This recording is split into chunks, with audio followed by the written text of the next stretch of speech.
Good evening, ladies and gentlemen. We are tonight's entertainment. You like that? Yeah, I've seen that movie. Yeah, Dark Knight. Yeah, Greatest Batman film ever made, ladies and gentlemen. Till next year. Yeah, hopefully. You know, that hurts to say, but of course you always want things to be better. Anyway, welcome to the Key Issues podcast. I'm hosting today. We're talking about Dune, and with me, of course, is Nick. I'm here, and I'm just glad to be part of it. I was demoted from... You demoted yourself literally 10 seconds ago. He's already read a bunch of Dune stuff. I've got less information. I'd just be bogging everybody down. I mean, I've seen the movie. It's pretty good. We're going to discuss that, but... We're going to talk about the movie. Overall, my Dune level of knowledge, not very high. Well, I wouldn't say that I'm an expert by any stretch of the imagination. I've only read... In anything. I've only read one of the Dune books, and there's like 8,000. So I eventually have to get to the rest of those. But, of course, this movie only covers about half of the first book. So I should know, everything about this story at least. And, fill in any gaps that maybe you didn't catch during the film. I was like searching for Dune stuff on Amazon, so now Amazon's algorithm has kicked in, and they're like, if you like Dune, you'd like everything ever related to Dune. Here's everything. So, and then I realized that there's a movie called Children of Dune that has James McAvoy in it. Yeah, and I think it looks like a B level or like a C level movie. I only got to see like screenshots, but you want to watch it when we're done on the podcast? Sure. I think that's the choice. Yeah. Because the other thing we're doing tonight, possibly, depending upon how exhausted I am when this is over, is we're building Mario Karts out of cardboard for my kids, because that's what they're going to be for Halloween. I'm going to be Donkey Kong, as a man of my stature has to be. Garrick is, of course, going to be... At home. handing out candy. My son will be Link.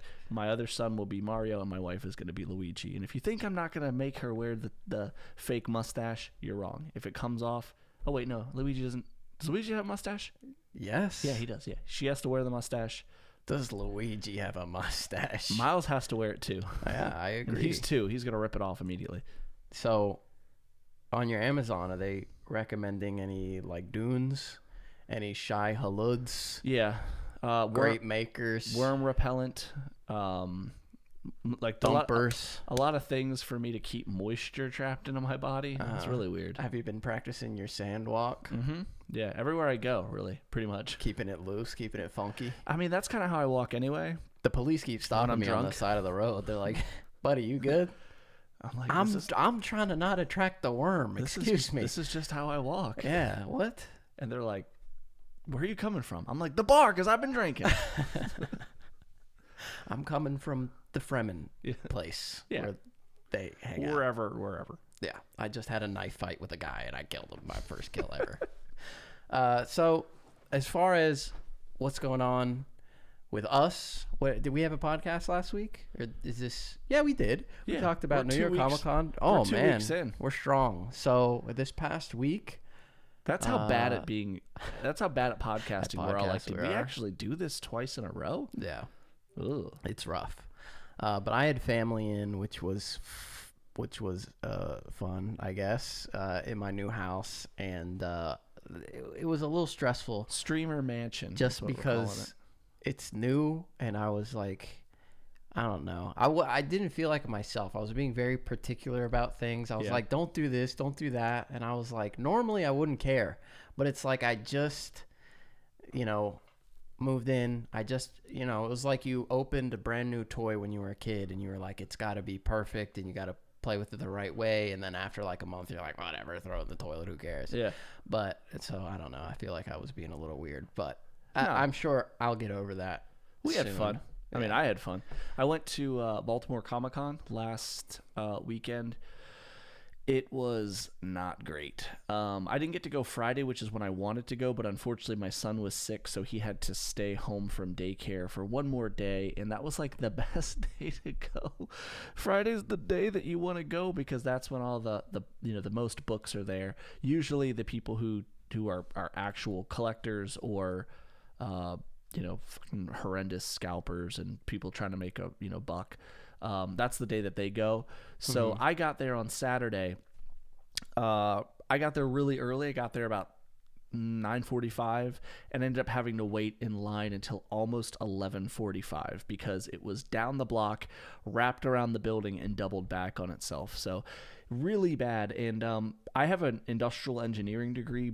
That's by trade. I have studied queuing theory and statistics and a lot of other things. Here's just a point of just like some simple advice. If anybody from working at Baltimore Comic-Con would like it, 2 lines, really simple. They were funneling everybody through one line.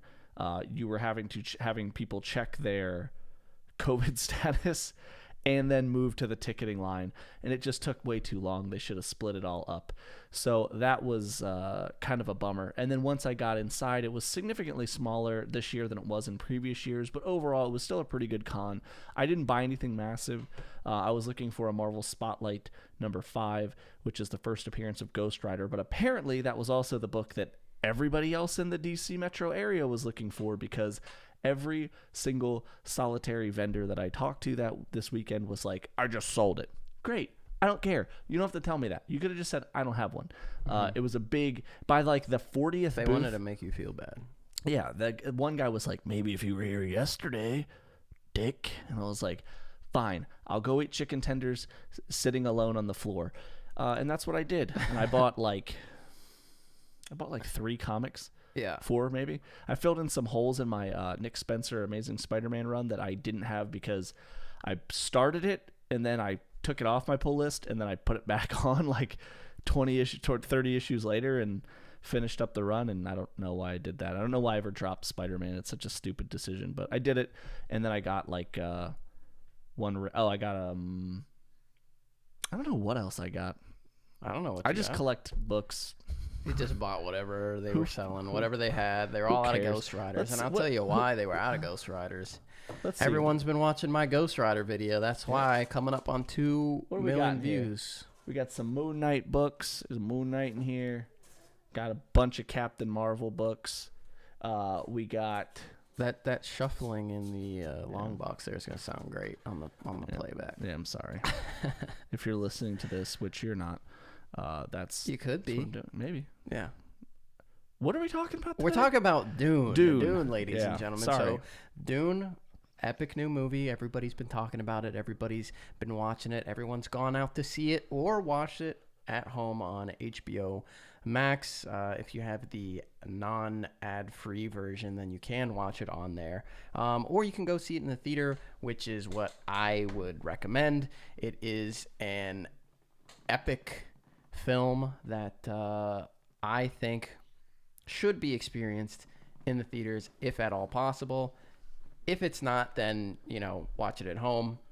But if you have the opportunity to go see it in the theater, I 100% recommend you doing that, because it is really a cinematic experience. It is a treat for the eyes, and it is a treat for the ears. Oh, yeah. And watching it in the theater was almost like no other experience that I've had watching a film.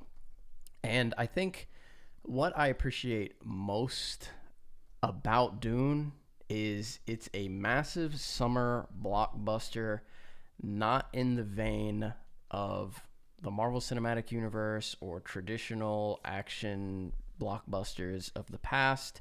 It feels like its own unique epic event, and the film was sort of like a palate cleanser, I feel like, compared to other blockbusters. It was just something different, a little bit of a different taste, a spice, if you will, than other films. It reminded me a lot of the Lord of the Rings movies when I first saw those in theaters. It was just so grandiose and awesome. When you're next time, I gotta fix your camera. There's something going on with it. You look like a little weird here. And then also my son is 10 feet away from us, sitting in the hallway. He wants to be involved. Yeah, what? What's up? Come here. We'll get you some water. I'll let Garrick. You want to say hi to people? This man needs some water. We'll get him some water. Ladies and gentlemen, he doesn't I'm want on to say single. I'm on single dad duty right now. You want to show Garrick your Spider-Man jammies? All right. I'm gonna get this man some water here in a minute. But I definitely agree with you on all the stuff that you said so far. It was a very unique movie, and it was something that I haven't really got a chance to go to a lot of films in the last year other than Marvel and DC movies because obviously COVID's been big. But other than that, we also really just haven't seen a lot of major releases. Everything's been delayed, reworked, or released at home, and I've watched a lot of those movies at home. But it was cool to get back into a theater and see a big blockbuster film with just an absolutely insane cast. The cinematography was insane. The directing, the everything was crazy. So I'm gonna give Garrick a solid 2 minutes of alone time. Mm-hmm. He can talk about whatever he wants while I get this goblin some water and then put him to sleep. Do you want to say hi to anybody? Say hi. Just say hi right in the microphone. What? That's a no. You said you want people to donate money so you can go to college? All right. I'll be right back. He everybody. said leave a super chat. So something interesting. We got this new movie theater in town called Warehouse Cinemas. And what's great about it is the seats are huge. There's a ton of space between you and the person next to you. The armrests are massive, so two people can share it without like bumping into each other. You know how when you go to the theater, it's like first to the armrest gets it, and that's the rule, right?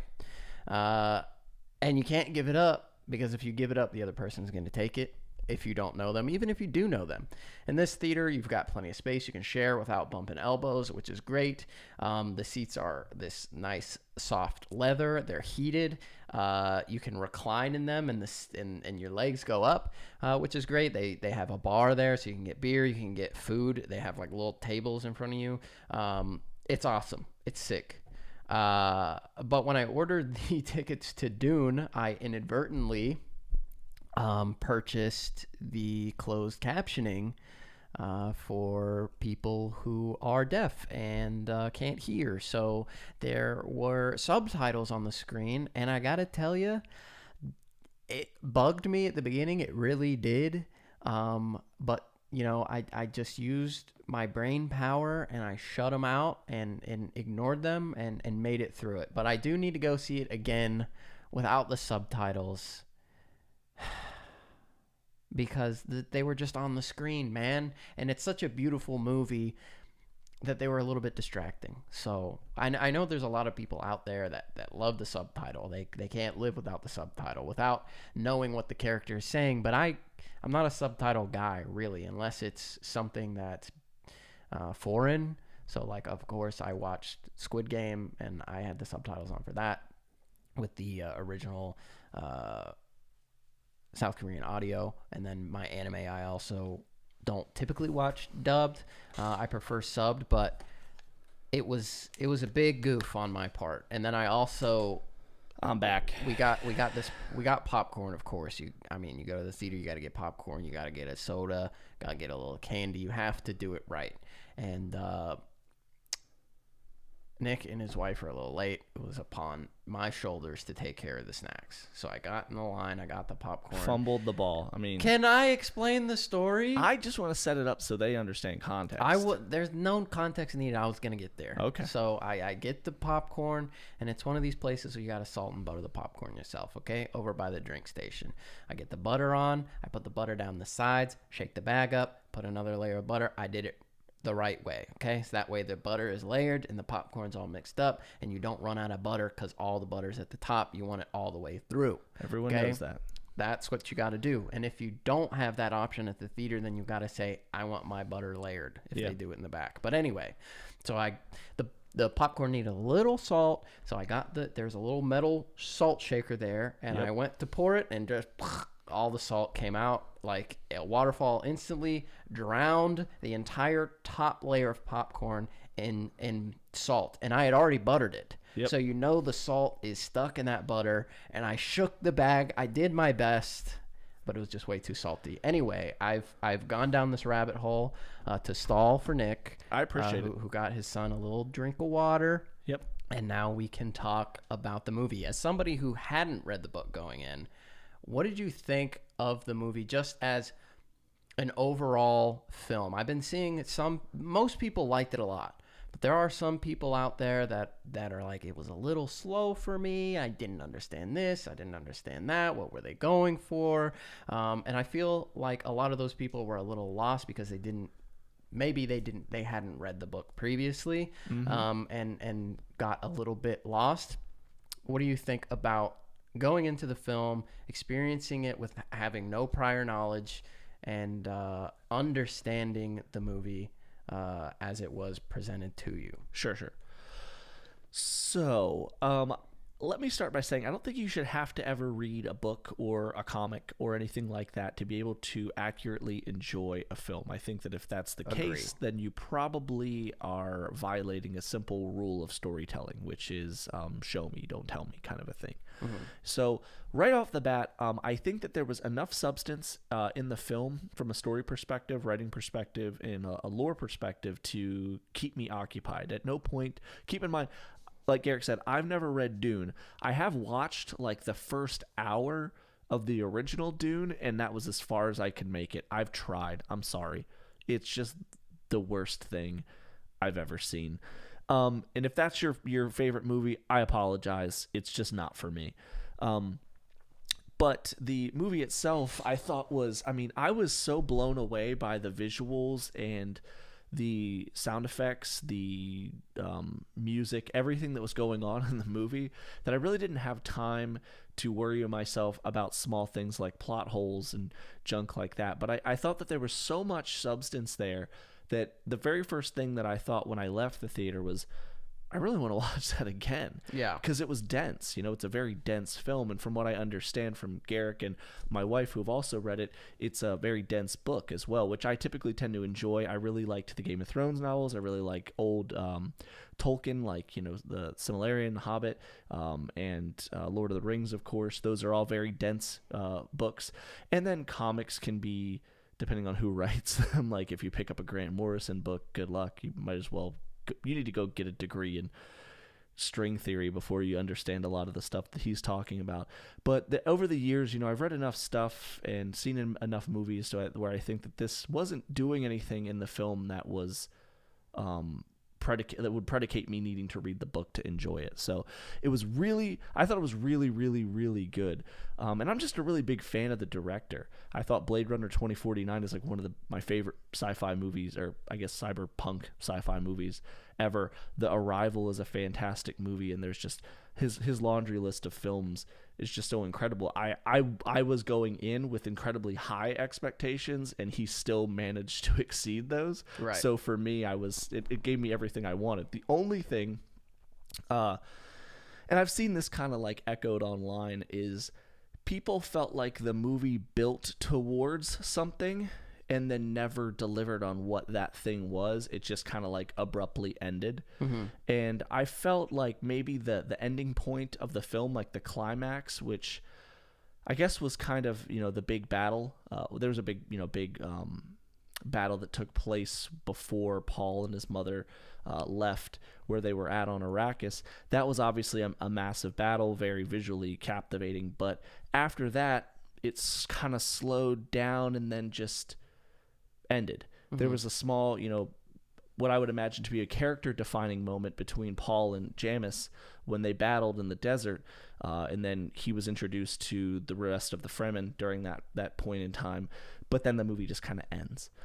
So I think that people are so used to getting like a really big, I guess like a really big moment, triumphant, kind of like something. Yeah. Yeah. I felt like the big, Lord of the Rings, like Battle of Helm's Deep going into the next film just kind of wasn't as big in this movie as in others. But I still think there was so much going on, and there was just a lot there. It's kind of hard to, I get where people are coming from. It just, for me, it didn't really feel that way. I felt like there was a lot going on, a lot of cool stuff. If you go back to the Fellowship of the Ring, right, you're left at a cliffhanger there. Yep. The hobbits get taken away. Your boy Sean Bean gets gunned down in the forest. Well, in cold blood. In Lord of the Rings, they leave themselves. They split up from the group and they go out. It's in Two Towers when Frodo gets stabbed by. I'm talking about the first movie. Yeah, Fellowship of the Ring. Yeah, well, Sean Bean dies at the end. Yeah, and the hobbits get stolen by the Uruk-hai. And that's how the first movie ends. I'm and sorry. it's I thought you meant Sam and Frodo. I was like, no, they just left. Yeah. Merry and Pippin, yeah. get kidnapped, and then so the band gets broken up, and then the movie's just over. I felt, again, it had that epic sort of storytelling, visual storytelling that the first Lord of the Rings had, and then it sort of ended on that, somber cliffhanger note. And Dune does that as well, and I feel like it was the best point in the story to end. You basically had the entire setup of the Harkonnen and Atreides rivalry, and then you had the payoff of them being betrayed, the massive battle, and now we have to figure out how we're going to survive in the desert. And of course, the movie said at the beginning that it was part one, so I can't imagine that a lot of people would be that upset about it. Well, to be fair to the average moviegoer, if you weren't following things that closely, which is a weird thing, and I'll split off in a second and discuss that. But if you weren't paying too much attention to the movie, you probably didn't know that it was just a part one. Mm-hmm. I know that there was at least one person in our theater that when it said part one, they were like, part one. And I was like, so see, right there's somebody that's already starting off on a bad foot with this movie and I typically tend to not like movies that do that if they don't have to, but with Dune being such a big, meaty, thick boy of a film, it makes sense. It makes sense to do that. But at the same time, Fellowship of the Ring, Two Towers, and Return of the King, those were big, thick-ass books as well, and they managed to pack everything into 2.5, 3 hours. So I'm not saying that it's I haven't read those books, or the Dune books, so I don't know exactly how much is going on, but it felt like there was enough content there told in the right way to warrant there needing to be a second one for it to properly be done. And if the director felt like it needed to be properly done, and then he gave us this film, I'm going to trust him to from a creative visionary standpoint to need a second part and bring it on right. home. Yeah. He did recently say that he does want to do 3 films. God damn it. Well, not just on this. He wants to do the Dune book in 2 parts and then do Dune Messiah as the 3rd movie, and then sort of, I don't know if they would end it there or he would pass the torch on to somebody else to complete the saga, because I know there are more stories to tell within the Dune universe. But let's get into the characters a little bit. Let's talk about Timothée Chalamet and Paul Atreides, being the main character. Initial thoughts on him and his interesting development throughout the story as he, does come to realize slowly that he is becoming this sort of chosen one figure. Is he going to end up being this? Is he not? Is he a failed experiment? And how he struggles with that aspect of his life, something being forced upon him from his mother that he didn't necessarily want to take on, sort of going back to his father and himself when they had that conversation before they went to Arrakis. I didn't want to be king, but I grew into it. Maybe you'll grow into it as well. Maybe he'll grow into this Messiah role. Maybe he won't.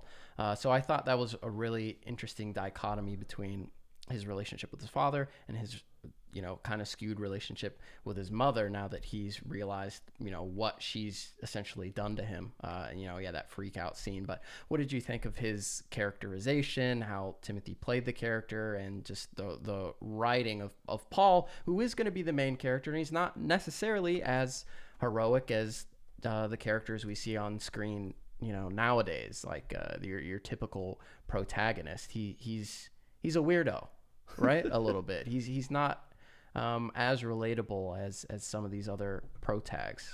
So it's weird because, again, you've read them, so you kind of know what you're looking for. Whereas me, as a casual viewer, the only thing I ever had to go off of was the 84, cult classic movie that just was weird because the character playing Paul in that movie was like 30 when he was in the role. I think that was like the guy that plays Professor Hyde in the Agents of S.H.I.E.L.D. show, but anyway, I digress.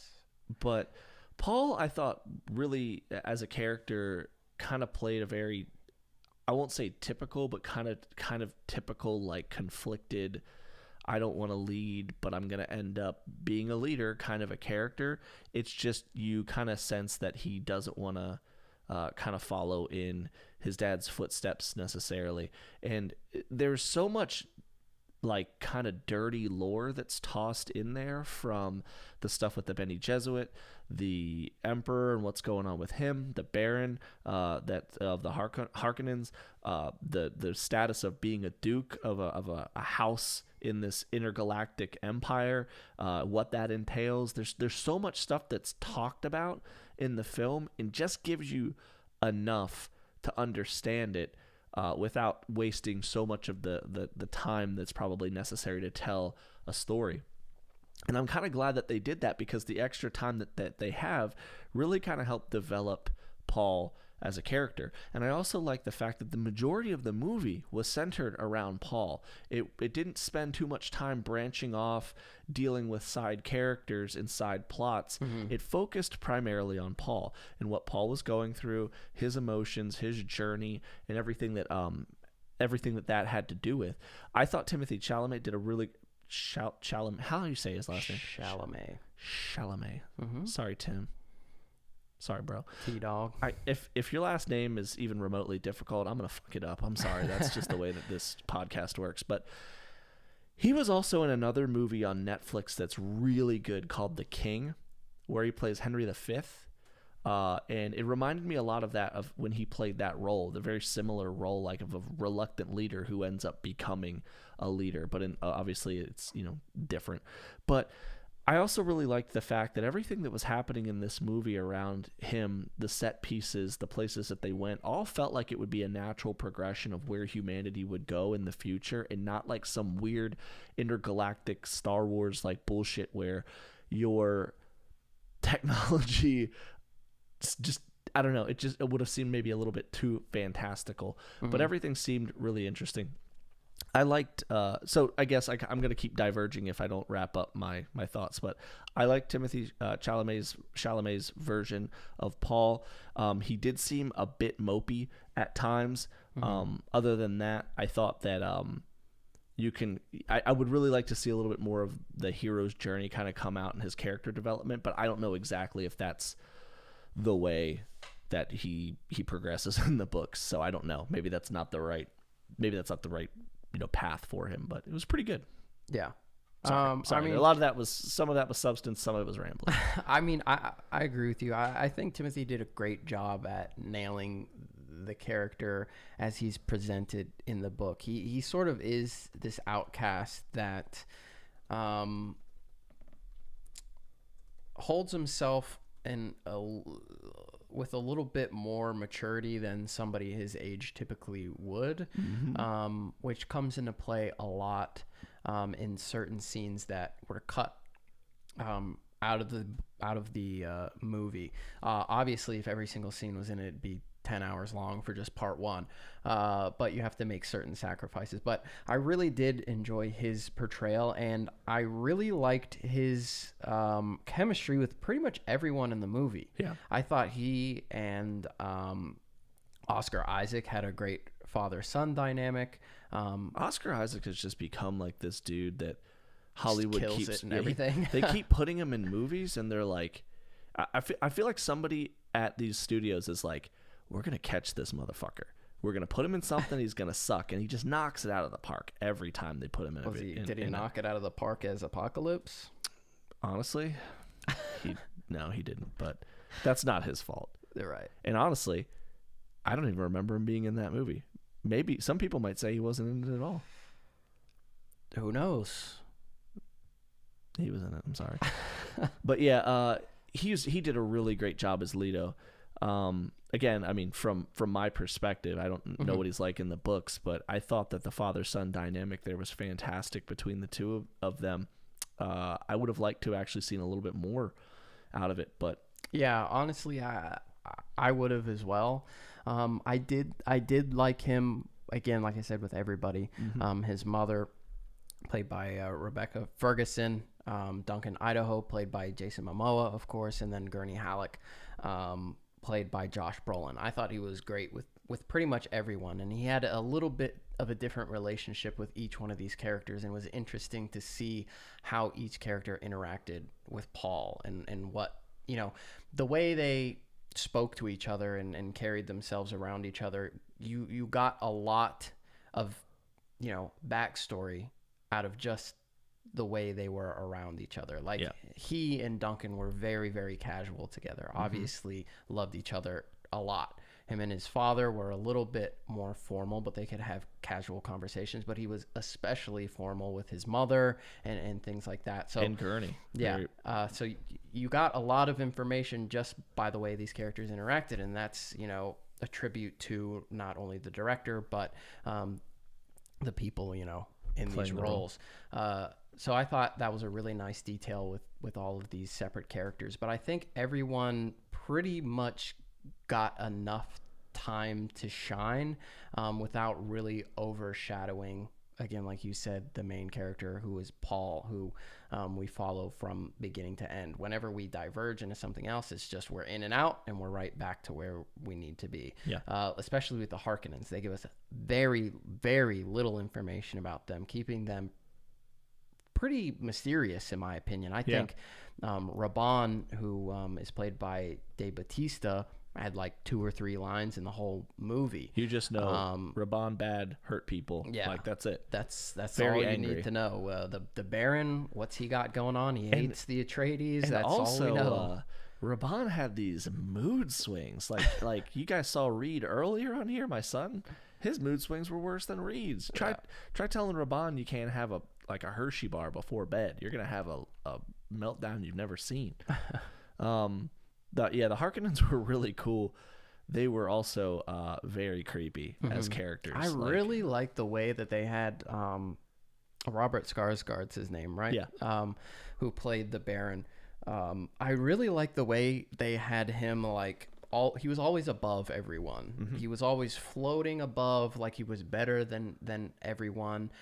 They were beneath him. And speaking of which, we need to adjust my chair real quick. Why? So I could be floating above you, bro. Oh, okay. He's got like these Doc Ock arms that he's just floating around. I thought that was a really neat aspect for the character, a nice detail. I don't remember ever reading anything like that in the book, so I think that was a choice made for this movie specifically, I guess, to give the character this aura that he has throughout the film. And I think he is pretty commanding for the limited amount of time that he is on screen. He's a little bit of a freak. I want to take a quick nap in that Diet Coke and oil pudding that he was sleeping in for a little while. Hell yeah, come out just feeling yoked, ready to go. The one character, I know we talked a little bit about Oscar Isaac's Leto and a little bit about Timothy Chalamet's Paul Atreides, but Duncan Idaho was another character played by Jason Momoa who got a lot of screen time, and I couldn't help shake the feeling that he just kind of played Jason Momoa again.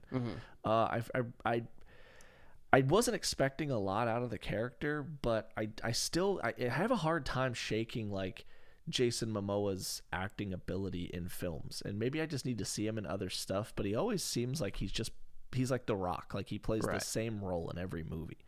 But I do feel like in this movie he was a little bit more reserved. Like he played more of a big brother fatherly type role to Paul, which was cool. And it was this is meant to be a compliment, but it's probably going to come across as me being a dick, but it was like the least Jason Momoa type performance that he's had in recent memory. It was more of I think he was stretching his legs a little bit as an actor, and I'd really like to see him kind of branch out a bit more into different roles. So Jason Momoa, I really liked him in this. I thought as Duncan Idaho, he did a really good job translating the character into something relatable, and he was super badass. He was taking out all the Sardaukar, and Jason Momoa. But I will agree that he does have that sort of presence where it's like it's hard to it's hard to see him like melt into a character. Yeah. Because he is just he's got that iconic look. He's massive. He's just a big, movie star. He's called Drogo. He's Aquaman, right? He's physically imposing. It's like The Rock. You have a hard time finding roles for him where he isn't like the hierarchy of DC is about to change kind of guy, Right. He's always going to be that big roadblock G.I. Joe looking dude that just shows up and kicks doors in and does shit. Like, you're not going to see him in a romantic comedy. You're not going to see him, in a movie about a dude in hospice or something like that. Like, he's The Rock. Those are the types of movies he picks. And I feel like Jason Momoa is going down that path, but I do feel like he has skills from an acting perspective that a lot of those other dudes that are kind of typecast as the big burly like thick boys maybe don't have. And I'd really like to see him stretch those legs in future movies. But again, he did a great job as Duncan Idaho. I'm not saying that from the perspective again of somebody who's read the books, but just as a person who watched the film, I enjoyed his character. Right. Yeah, I think he was also very different from everyone else in the movie. He brought a completely different energy than everyone. Everyone was very serious and somber most of the time. He was a little bit more lighthearted. He was like, "These fremen fucking rock, bro. Let's get out in the desert." He's like riding dude buggies, bro. Spitting on the ground with Javier Bardem. Yeah. Stilgar. Yeah. But something I had to look it up because I couldn't remember the name of it. But I watched all 3 seasons on Netflix. It's called Frontier. Jason Momoa is the star of that. I would recommend checking that out if you're looking for something a little bit.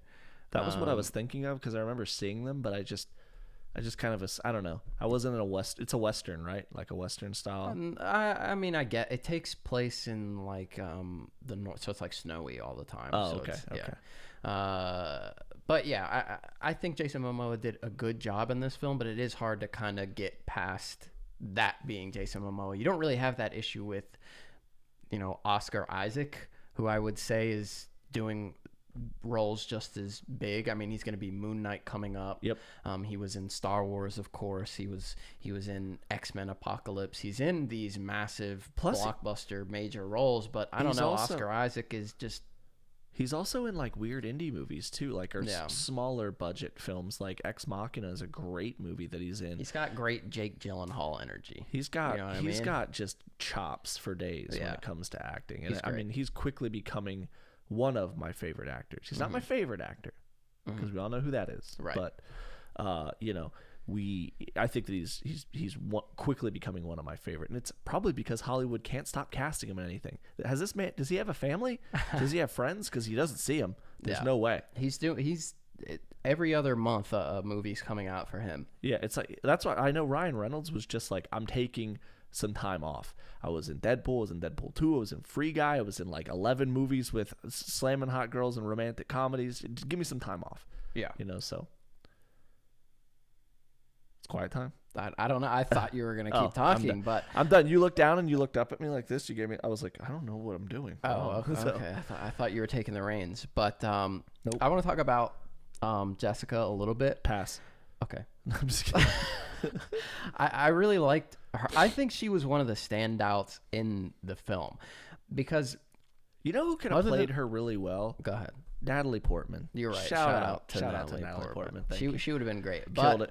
Rebecca Ferguson was fantastic, and I think out of all the characters, she probably had the second most screen time out of anyone. Oh yeah, she was. Her and Paul were in pretty much every single scene together, and it was interesting to see her struggle with wanting to be a mother and also wanting to train the chosen one or whatever. Her commitments to the Bene Gesserit. Yeah. Am I saying that right? Bene Gesserit. Gesserit. Yeah. Gesserit. There's an R in it? Yeah, Gesserit. Okay. Gesserit. So I thought that was a really interesting dynamic that the character had, and I thought that she brought that to light very well. When Paul was doing the Gom Jabbar, she knew it was something that he had to do, and she knew that she's the reason he had to go through this. She's the one who wanted to have a son, even though she was forbidden not to do that. Because of all of the nomenclature there, if you've only seen it once, or if you haven't seen it, the Gom Jabbar was the ritual where Paul had to place his hand inside of the box and endure a tremendous amount of pain in order to prove to the Bene Gesserit that he couldn't be easily broken, and he could control his emotions and the subsequent powers that he had inherited. And I thought that scene was 10 out of 10 incredible. It also exists in the original 1984 Dune, and I could not stop laughing when I saw it. In that, maybe it's because, never mind, but I did not see the movie sober, and I probably won't ever see it sober in my life. But this scene, much more personal, much better directed, much better edited, and very intense, very good scene. Everything from the way it was shot to the overture that was happening during it, really cool, really good scene. Yeah, I that was probably one of my favorite scenes in the film, but I think overall what my number one favorite scene was when Paul was coming to the realization of who he was, and that there was something very different about him. And when he and his mother were in the tent, he sort of had to come to terms with his father being gone, everybody that he knew and loved, His he Uncle thought Ben dying. were gone, of course. And he Juggling being Spider-Man. sort of just lost it. And I thought, personally, Timothy and Rebecca had such great back and forth in that scene of just raw emotion. I really felt for both of the characters and the struggles that they were going through. So I mean, like I said before, I've said it multiple times, the chemistry between all the actors in pretty much every single scene was fantastic. And if the chemistry isn't there to show off these different relationships with the limited amount of information that we're given about their backstories, the film would struggle to, maintain its momentum and maintain the audience's interest in the characters if they don't have this, chemistry that works on screen immediately. And it worked with pretty much every single character. I kind of hijacked the original question and went off on my own tangent, but I do think that actress kind of nailed every single scene that she was in, just with stunning accuracy. She was really good. Her standing outside of the room when Paul was undergoing the I forgot the name of it, the Gom Jabbar, is that how you say it? Yeah. And she was communicating, maybe kind of loosely communicating with him, as well as doing her own thing. That scene was fantastic, as well as the time that they spent in the desert after they had kind of escaped the battle, the big battle on Arrakis. There was just so much good content with her in it there. God damn, why did I say content? This man's a YouTuber. I'll let myself out now. Yeah, no, but there were so many good scenes with her in it. I do feel like, I don't know, again, how much time they spend together in the books, but it felt like they were tied at the hip a lot. No, they're all the time, pretty much throughout the entire book. They're together. Okay, so I guess then she'll just be around forever. But I did want to see a little bit of, maybe them doing their own kind of separate things for a bit, but they were basically tied at the hip the whole time. So right. I mean, later on in part 2, she does get sort of elevated to this new status, and she's going to have a lot of different responsibilities. Witch doctor. And Paul is also going to be sort of doing his own thing, but they will be together for the most part throughout part 2 as well. So I think their relationship and their ability to work together on screen is very important, and like I said, they definitely had that. And in the scene with the Gom Jabbar, I thought it was really cool the way that Paul thought he had so much power between him and the mother, and she was like, no. So I don't care who you are. I don't care how rich you are, how much power you have. He's like, I can call security right now. It's like, you think they're getting past your mom? No, sir.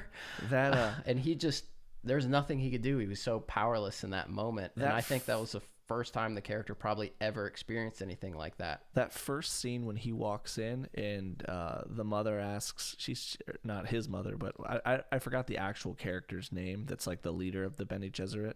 But I think she's the something mother, I'm pretty sure. But she dismisses Jessica from the room, and Paul's like, you dare excuse my mother in her own house? And she's like, shut up, bitch. And he just has like, oh, she uses the voice on him and makes him come over and bow before him, and you could just see his face snapped back because he understands the power that she wields at this point and how easily and how unafraid she is to use it on him. And like you said, probably not something he'd experienced as a character with the his status as being somebody of like nobility. He's a regal person where typically, you know, just speaking to him is probably an honor for most people. Right. And he's about to inherit, you know, the title of Duke from his father within the next couple years, and unbeknownst to him, all these actions are about to unfold that will lead to that much quicker than he anticipates. But the mother was just like,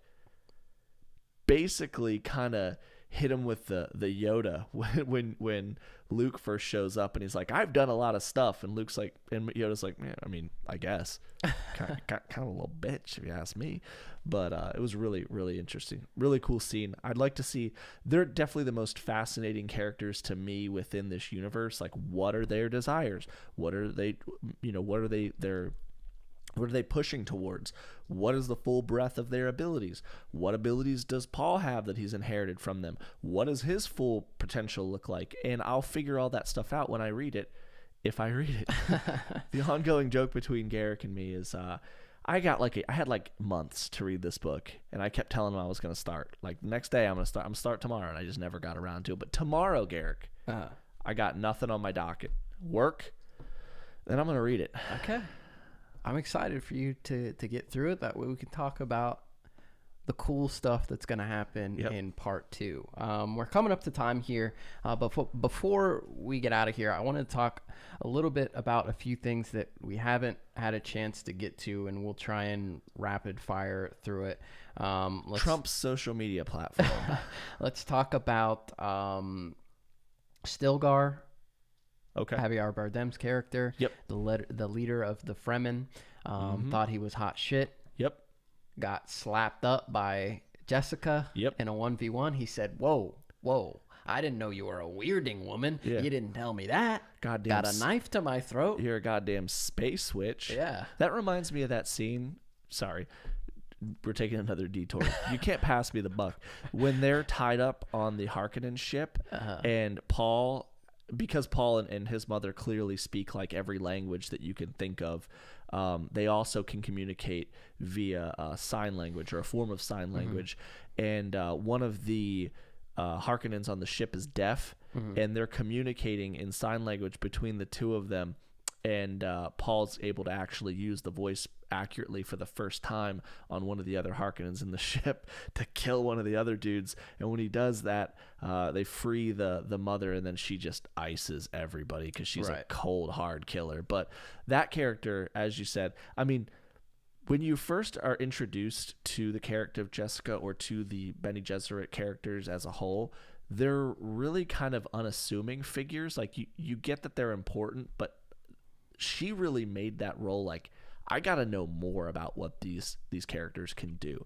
And to know from Duncan, Idaho, and how good of a warrior he is, and how he talked about the Fremen being just insanely powerful fighters out in the wild, and how he clearly could, you know, he was having a hard time beating just one of them. To see her just wipe essentially their leader, you know, immediately was like, okay, so she's clearly a space badass, like, no doubt about it. Right. And then I've also seen, we'll talk about that in a minute. Never mind. Sorry, I don't want to go down another rabbit hole. Yeah, here. but to sort of emphasize that point, if you didn't get it in the movie, the Fremen are, it's a power structure. If you're the strongest person, you're the leader. Yep. If someone challenges you to a fight and they beat you, now they're the leader. Yep. So essentially, Jessica beating Stilgar would mean that she would become the new leader. So just to point that out, Jessica is a very good fighter, obviously. Yep. So the Bene Gesserit obviously are a very important player in the world of Dune, and it's I'm excited for you to see what's gonna come of them, because there's a lot of really cool stuff that happens with her, and a lot of really fucked up stuff as well. Then the next installment's gonna be it's gonna be rough. There's some crazy stuff that happens in the second part. I got a topic that I can't believe we've taken this long to discuss, but I got to discuss it right now. Sandworms. I hate them. You hate them. They're insane, right? Sandworms are cool. were awesome. The Shai Halud were really cool. The sandworms, again, my experiences with them before were in the 1984 classic, and they looked not great. But I have seen a lot of fan art in watching some of the stuff related to Dune, and I thought that there were some depictions of them out there that were really cool, and I was interesting to see what the director was going to do with his design of these. And man, were they awesome. Very, very interesting looking. I mean, they look like big worms with razor blade mouths, which is really cool, but the way that he used them, rather than just like kind of pop out of the ground, eat something, go back into the ground, they were this looming threat, this looming presence at all time. They're an entire civilization that has figured out ways to mitigate the constant danger that they possess on this planet. There's full technology and things like that that's designed to get them away from you or towards you, depending on what you need them to do.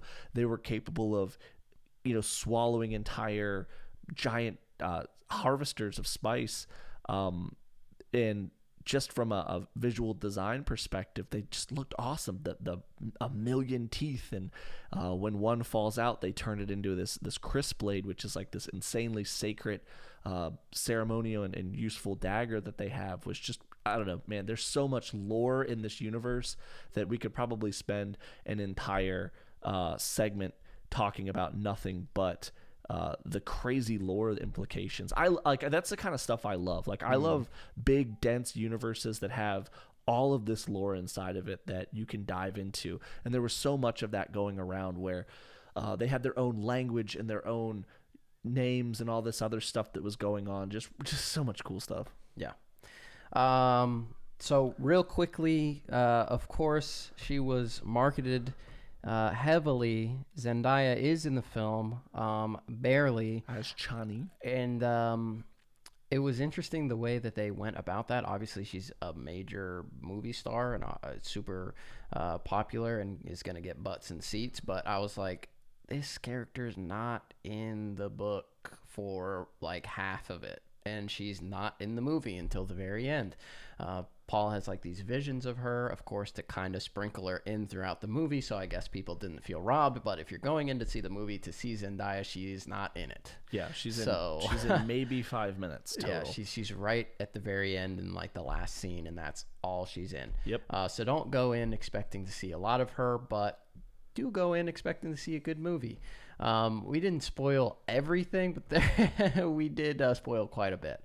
So I guess we probably should have said that before we started, but all of our reviews are spoiler filled. So, I mean, if you've ever listened to any one of ours, that is what it is. But yeah, she's in it. Of course, we talked about the Baron a little bit. And I think that we pretty much hit every single character. We probably didn't hit every single thing we wanted to talk about. Oh, Liette Kynes is in it. She's great. She's sort of like the go-between between the Emperor and the Fremen and Arrakis, and serves as like an archaeologist for whatever house is in power.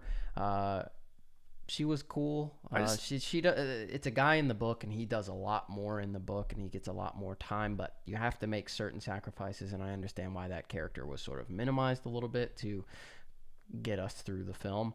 I just have one other topic I wanted to discuss, and that's the concept of spice.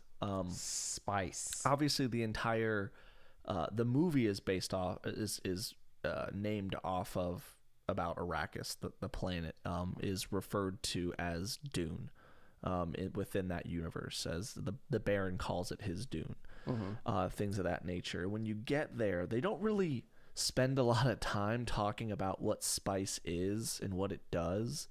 You want me to explain it? No, Oh. because we'll leave people with something to look up on their own or read the book and learn about it. I happen to have learned about it from a YouTuber out there that was doing his whole channel's based around Dune, and he has a tremendous hyped. He's probably sitting back just smoking fat Cuban cigars, like raking it in, and Right. I know I've seen his subscriber count jumping up massively over the last couple months, and good for him, man. He's been grinding out there for years. I don't remember his name. I'll find it here in a second, but I learned about what spice was and what it does from them because they don't spend a lot of time discussing it. You just know that it's very important. It has a lot of uses, and it's basically the most valuable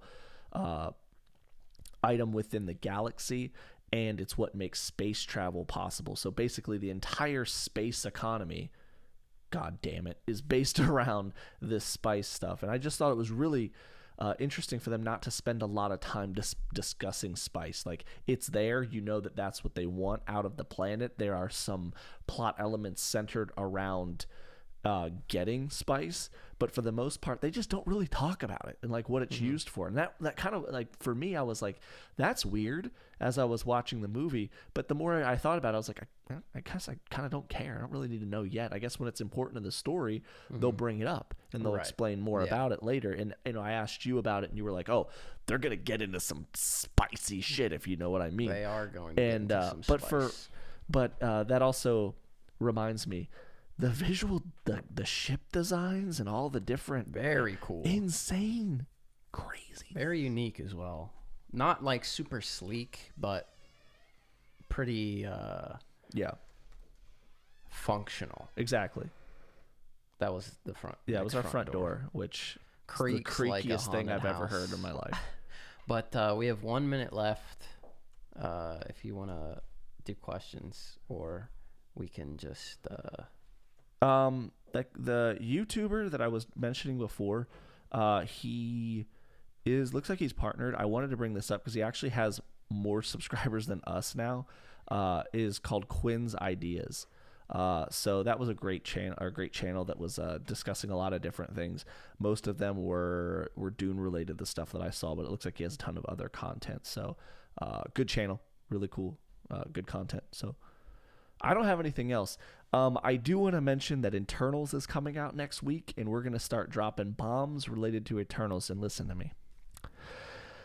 I read a lot of Eternals comics. Some of them really good, some of them not. And I'm going to be dropping videos on you guys, and I need to know in the comment section for these videos who you want to learn about, because we got to pump these numbers up for this movie. I think it's going to be good. It's getting mediocre reviews, but it's getting Thor: The Dark World level reviews, brother. Yeah, but you know what? Venom made $1 billion and it had like an 8% Rotten Tomatoes score. So I mean, we'll go see movie. We'll see if it's good. There's not that many Oscar-winning directors who have helmed a Marvel film, so I'm fairly confident that this movie's going to be pretty good. But I'm going in optimistic. That being said, I'm going to start dropping bangers on you this week. I'm going to do it before the movie even comes out. So you guys got to start pumping these views up, because if not, Garrick's going to break my legs. I owe him roughly $400 worth of amiibos. I lost some amiibos of his that were Zelda based, and you can't see it on camera right now, but he is showing me the knife that he's going to use to kill me if I don't get these amiibos paid for. It's a Chris knife. Yeah. I got it from Shai Halud himself. It's true. But no, we do have that coming up. Garrick has some special videos based around a guy whose crotch you can see on the wall. If the camera's on Garrick at times, that's Peter Parker.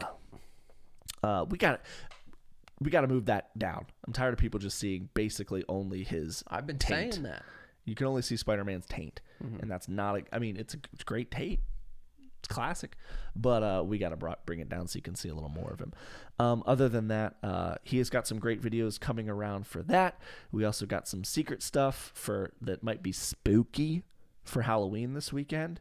It's not secret. I announced it on Twitter like a month ago. Okay, he's making a Blade video that's going to be pretty encompassing. He's also completely emotionally distraught. He's watched the first 2 Blade movies, fantastic. He watched the third one, not good. and all of the high-end series related to Blade, which also wasn't good. But Spike TV. that's coming down the pipeline, and it'll be here soonish. Plus, we got some other stuff that we're working on. I've just been playing a lot of video games, and I got to get back to it, or else I won't be able to pay for these goddamn amiibos that Garrett is making me rebuy that I lost. Exactly. You were hosting. I'm sorry I took over for a little bit. Well, you pretty much wrapped it up. I got nothing else to say. Dune was good. I'd give it solid, really good out of 10. And Let's answer some questions going to see it. We're gonna answer questions for three minutes, just Okay. as rapid fire because I told people to. Michael Myers asks, "What are your thoughts on the Firefly?" Take two. Michael Myers asks, "What are your thoughts on the Firefly casting for the Batgirl TV show?" For those of you guys who don't know, Brendan Fraser, man, myth, legend, walking god, was cast as Firefly. Garfield Lins? Is that his real name? Lyons? Firefly? Anyway, he was cast as that for the Batgirl movie. Look, you can cast Brendan Fraser in any role you want to, and I'm going to support it. The man is... He could have been Paul Atreides, just hell yeah, easily killed it. Don't even bring Crushed Timothy it. back. Just put Brendan in there, and I'm going to support it. Exactly. The guy is a walking hero. He's a national treasure, and I'll support any role that he's in. Next, Helen says, "The worm reminded me of the sea monster from Destiny 2 in Titan." You're after my heart. Garrick and I have been playing a lot of Destiny 2 for the last couple months. I'm at 32 clears, actually, of Vault of Glass, and I haven't got Vex Mythoclast, but Garrett got it last night. Thanks a lot, Bungie. Shit game. Michael Myers asks, "Would you ever power scale Ultron from the What If show?" This is not the first time that we have been asked this. That's a better question for Garrick, and considering he just rolled his eyes at me and is now yawning, I'm going to say I don't know if it's going to happen. I haven't even finished What If. I The know. last episode I watched was a zombie one. It was so bad I didn't watch another one. Garrick hates shows that are just kind of fun. I hate shows that are not good. Okay. So I don't like What If. You didn't even finish What If. I thought about it. You were like, Let's finish it now. I love What If. Let's finish that it now. zombie episode was so good that I didn't watch another one. You're right. That's you. You guys just bummed me out every time I try to talk about it. You'd be like, episode sucked, Well, bro. then don't talk to me about it. Just watch it yourself. You're the only friend I have besides like my friends that live far away. What am I supposed to do? Talk to my wife? Text message them. I don't know. Michael Myers also asks, "Have you seen Halloween Kills?" No, but we did just watch Halloween. We're going to eventually see it. I don't know when. Halloween Kills? Halloween Kills. It does? Yeah, actually it does. The Halloween does. Yeah. James asks, "Shout out Quinn's ideas." We did. I did shout that out. Who would win? Batman versus Superman, Batman versus MCU, Wilson Fisk. Batman. Yeah, Batman easy. But we'll make Garrick make that video. He's got some great power scaling stuff that's made, edited, and loaded up. It's just we're waiting for the right time to just hit the upload or to hit the go live button. You'll see. How powerful is Starro when ? I don't know what that means, but yes. The answer is yes. And then the last question we'll take tonight is the real Mandarin more powerful than Aldrich Killian? For sure. Yeah. For sure. And that wraps it up for today. I've decided that I'm hosting now at the tail end of the thing. I didn't want to host at the beginning. When there's no pressure, the man takes over. When there's no pressure, after Garrick's done the heavy lifting, from a talking perspective, he's not going to outlive me in real life. Come on. But I'll take over. Go ahead. You signed up for a new gym. That was cool. Wrap it up. All right, that was it. Thank you guys for watching the Key Issues podcast. I'm sorry for taking over. Garrett gave me a look where he's not happy that I stole the limelight. My wife just walked into the room. She's 8 feet that way. She looks like she's ready to hang out and probably watch something. I did something wrong. I know. All right, so thank you. Hold on. Okay, I'm going to take back over because we need to get to the Garrick's rant at the end of every podcast video. My favorite part of the week. And today, I want to talk about a thing that's really important to me personally. Deodorant. And, well, that is important, but this is very important. And I want to get your guys' thoughts down in the comment section. Why don't we get more Halloween-themed movies? You know what I mean? Like, we got Halloween Kills, but we're always getting new Christmas movies, and we're never getting Halloween-based movies. We got like Hocus Pocus. Trash We movie. got like Halloween Town. We've got like The Nightmare Before Christmas, which is half a Christmas movie, really. It's mostly Christmas. So that's like 3 What's this? movies, and then plus the Halloween series, and you can't really even count those. Those aren't like Halloween movies. They're about a serial killer that happens to kill people on Halloween. I guess they are Halloween movies, but what's the deal? What's going on with that? Can we get more Halloween-based movies that are just fun? That's all I'm asking for. You know, it's such a popular holiday. Where are they all at? Anyway, follow us on Twitter at KI_Garrick and at Kyushu's Nick. That's all we've got for you guys today. Shout out Natalie Portman. Shout out to Michael Myers and Helen Park for asking all the questions. You guys are great. You're here every week. We love you. We'll see you next week. Happy Halloween, everyone. That's it. That's all. Thanks, dudes. And dudettes. Oh, remember, Dune over